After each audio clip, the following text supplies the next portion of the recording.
Some of the well's ceramics and other relics found at the Kai Tak site date back to the Sung dynasty more than 7 centuries ago. A square-shaped and relatively complete well is preserved at its original site. The fate of a second well has yet to be decided. The other 4, or round-shaped wells, were believed to be not as old as the square ones. The MTL Corporation, after discussions with the Antiquities and Monuments Office, made a record of the round-shaped wells. The contractors were then given the go-ahead to destroy the wells to make way for the rail project. Conservationists say destroying this piece of history does not comply with international standards. Albert Lai of Professional Commons accuses the government of failing to consult its own antiquities experts. He is worried that what's left of the wells will be ruined if construction works at the site continue. He has urged the government to come up with a conservation plan. Jenny Lam, TVB News. And also at Kai Tak, businesses at the cruise terminal have called on the government to boost public transportation to the facility to help attract more customers during the slow summer season. As Vicky Kong reports, the terminal's operator is planning events to boost its appeal as a place to visit and hang out in Hong Kong. About 2,000 tourists, mainly from Japan and Australia, disembarked this morning at the Kai Tak cruise terminal for a one-day tour of Hong Kong. These travelers explained why they enjoy cruises. It's very comfortable. You have enough time in the cruise, and you won't feel very tired. Lots of events in the cruise, so very fun. And with baby, so very easy. Just to see a different side of Hong Kong, to see a different sailing in is beautiful and see all the tall buildings, and yeah, it's lovely. We're going to plan to do a spa, a massage, maybe take a little lunch, just relax.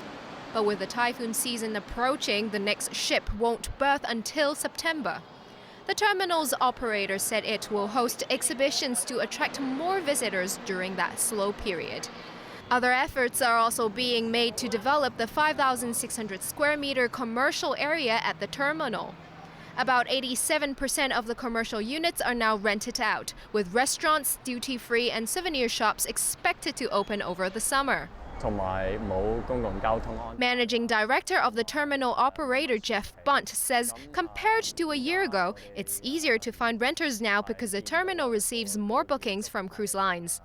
But the lack of public transportation to the place remains a concern, especially to shopkeepers looking to attract customers during the slow summer season. At the moment, there's only one minibus route running between Kowloon Bay and the terminal. The operator has urged the government to add temporary ferry routes between the terminal and Central, making it easier for people wanting to get there. The government says it will assess the situation before deciding whether to boost transportation links. Vicky Kung, TVB News. Demonstrators march in Chim Sa Choi today to protest against the large number of mainland tourists here in Hong Kong. It comes at the start of the Golden Week holiday, during which a large number of mainland visitors are expected. Stephanie Choi reports. Waving communist flags and dressed in mock People's Liberation Army uniforms, members of the satirical Love China Hong Kong marched down Canton Road, calling on mainland tourists to liberate Canton Road and to boycott foreign goods. The protesters behind me are telling mainland tourists to go back to their homelands and to buy goods that are made in China. Some shops selling luxury goods had to close during the protest. Around 30 members of a pro-government group countered the anti-mainland protesters by encouraging onlookers to love both mainland China and Hong Kong as one nation. Mainland tourists who witnessed the demonstration said they should not be turned away from Hong Kong. We help boost your incomes by shopping here, said this woman. This man suggested it was simply a matter of supply and demand, referring to the shortage of infant formula, which some say is caused by mainland shoppers. Earlier today, another group of ralliers launched what they called the first ever competition for photo submissions of mainland tourists urinating in public. A local citizen and a mainland tourist accused them of discriminatory behavior. But the ralliers insisted that they were only upholding Hong Kong law by discouraging public urination. Stephanie Choi, TV News. The Center for Health Protection has warned travelers to the Middle East against coming into contact with camels. Camels are among the animals that are known to carry the virus responsible for Middle East Respiratory Syndrome, or MERS. Jenny Lam reports. More than 300 cases of the Middle East Respiratory Syndrome have so far been reported around the world.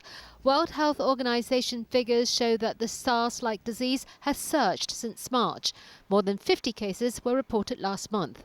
The death rate associated with MERS is as high as 35%, and some carriers of the virus may not show any symptoms. Leung Ting-hong, controller of the Center for Health Protection in Hong Kong, says travelers to the Middle East should avoid coming into contact with animals. He has urged travel agencies to stop organizing camel rides because the animal is known to carry the coronavirus responsible for MERS. Secretary for Food and Health Ko Wing-man said today there were 2 recent cases of MERS that had spread from the Middle East to Southeast Asia. He said Hong Kong needs to step up its vigilance against the disease. Executive Director of the Travel Industry Council, Joseph Tung, said camel rides are popular with visitors to the Middle East, but given the risk of MERS, many member agencies of the council have now switched to horse riding instead. Jenny Lam, TVB News. All right, Tony, what do you have for us on this fine holiday? We have football to start off with and an all-Madrid final in the Champions League. Well, Chelsea were bowled over on home turf last night as Atletico Madrid proved too good for the Blues in the Champions League semi-finals. The result sets up a final clash between Atletico and local rivals Real Madrid. It's the end of the road for Chelsea, who saw their Champions League hopes go up in smoke against Atletico Madrid at Stamford Bridge last night. Former Atletico player Fernando Torres put the Blues ahead in the 36th minute, but Adrian Lopez levelled just before half-time. A Diego Costa penalty in the second half gave Atletico the lead before Arda Turan sealed a 3-1 victory in the 72nd. The reward is a date with local rivals Real in the final, and Chelsea boss Jose Mourinho admitted the 2 Madrid teams have consistently been the best in the Champions League this season. Probably yes. I didn't see every game, I didn't analyze every team, but probably yes. Real did a good group phase and was in trouble in Dortmund, but after that with Bayern had complete control of the situation. Atletico arrives to the final without one single defeat. I think I'm right. They didn't lose one game. So I have to say probably yes. For the second night in a row, it was party time in the Spanish capital as Atletico fans poured onto the streets to celebrate the famous victory.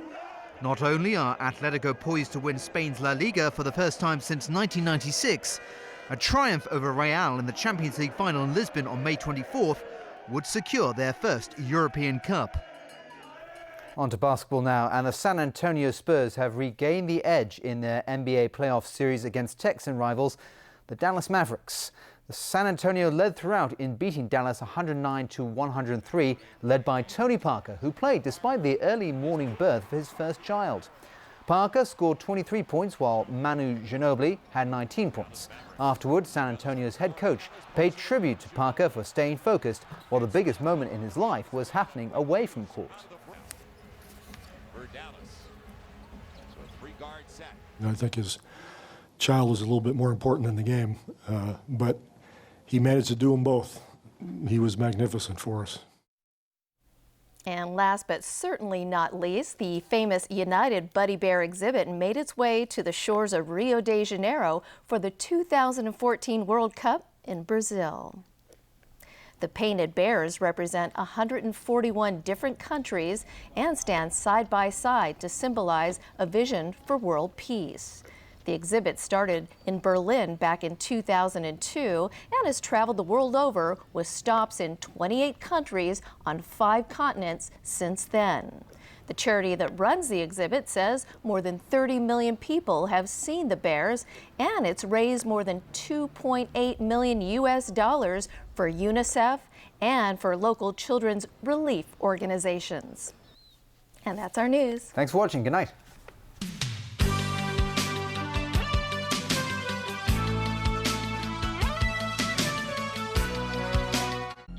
a rare access into the US Nuclear Missile Command that has recently been embroiled in scandal. Also on the next 60 Minutes, a man who helped save hundreds of children from Nazi-occupied Czechoslovakia during World War II. Saturday night, 60 Minutes at 6:30 on Pearl. Today, you will face your toughest challenge yet. It's one of the hardest makeups because there is no room for error. And it comes with a twist. How much more difficult could this possibly be? Sunday, Face Off at 8:30 on Pearl.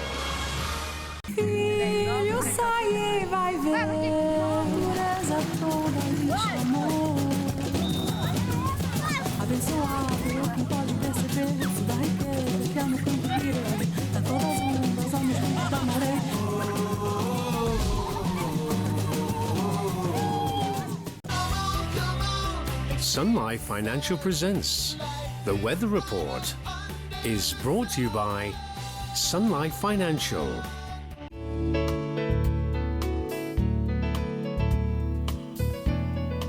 Hello everyone, it was mainly cloudy today with a few showers in the morning. At 5 p.m. initially airstream was affecting the coast of Guangdong. Up until 5 p.m. today's temperatures ranged from 21 to 25.3 degrees. And the current temperature is 23 degrees Celsius. 2.8 millimeters of rain has been recorded since midnight. So Freddie has the weather tomorrow.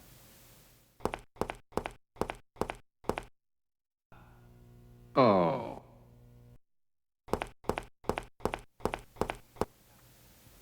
Mainly cloudy with sunny intervals. Temperatures will range from 22 to 26 degrees. There will be some rain in the next few days. Tomorrow's air quality health index will range from low to moderate. And the maximum UV index forecast for tomorrow will be about 7. Now, here's the latest global weather update. Cloudy in Shanghai and Xiamen, showers in Taipei. Cloudy in Guangzhou and Chengdu, showers in Macau. Sunny in Beijing, Seoul, and Tokyo. Thunderstorms in Bangkok and Manila. Rain in Ho Chi Minh City. Thunderstorms in Kuala Lumpur and Singapore, showers in Jakarta. Thunderstorms in New Delhi, sunny in Karachi and Mumbai. Sunny in Cairo, showers in Nairobi. Thunderstorms in Brisbane, sunny in Sydney, showers in Melbourne, sunny intervals in Auckland. Sunny intervals in Toronto, showers in New York. Sunny in Vancouver, San Francisco, and Los Angeles. Cloudy in London and Frankfurt, showers in Paris and Zurich, sunny in Amsterdam.